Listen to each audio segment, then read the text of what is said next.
Good morning. This morning, finally getting back to some farming. This is Wednesday, I believe.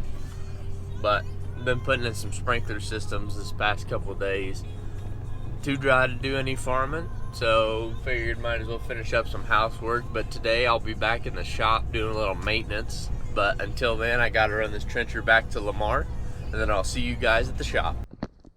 Back at the shop now. I got rid of that trencher. Unhooked the seed tender finally and unloaded the empty seed tote. We only have one. Plant 20 kind of came down to an unexpected end today. We're just too dry. We can't get the seed into moisture anymore. It's about 5 to 6 inches deep just to get the seed in wet soil. So we're just stopping. We have to wait for a rain now. There's no just dusting it in because we may not get a rain for another month or 2 months. And by then we would not plant corn. We would just switch 100% and do all of our acres into Milo.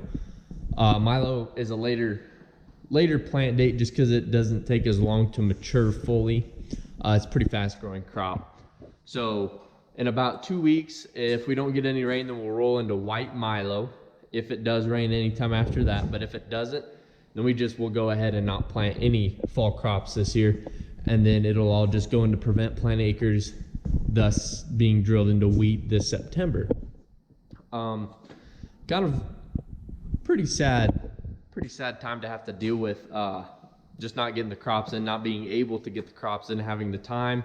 The equipment is ready, got a new planter this year, we're ready to go, but just not enough moisture to allow us to grow a crop this year, I guess. But today I will be working on this combine here. This is our 9770. We run 3 combines. We have 2 9770s and a 9760.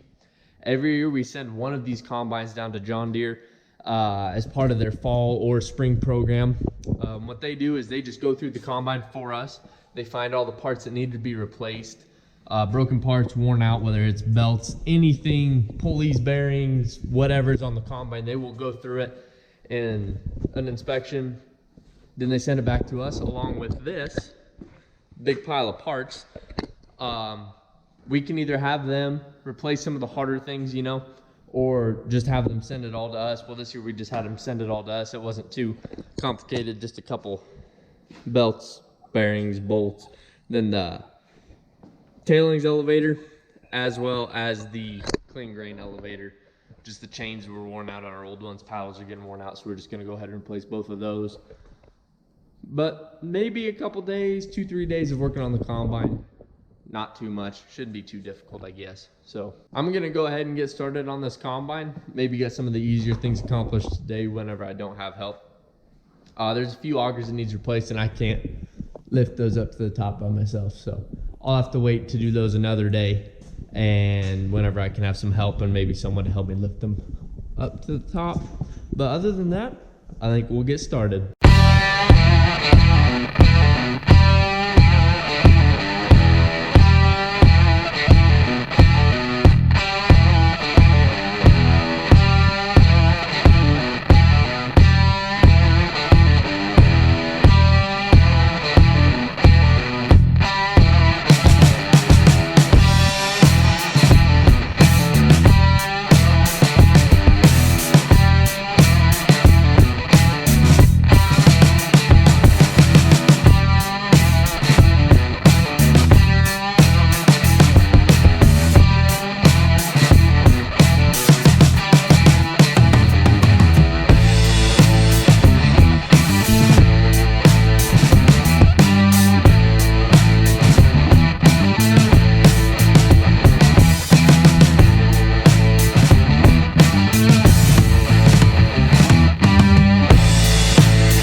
that's enough shop work for me in a day. Got a good start on the combine. I'd say one more good day and I should be able to finish it up.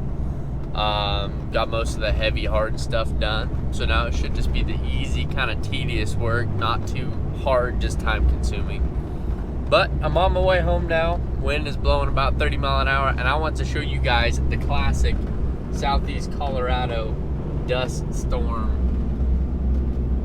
I don't know if you can see it very well or not, but when it gets dry here, it's sandy enough that whenever the wind blows and it's dry, the dirt just goes airborne. It goes miles in the air, and it's like the Dust Bowl, just modern day, I guess. But I think that's all for today's video. I will catch you guys in the next one.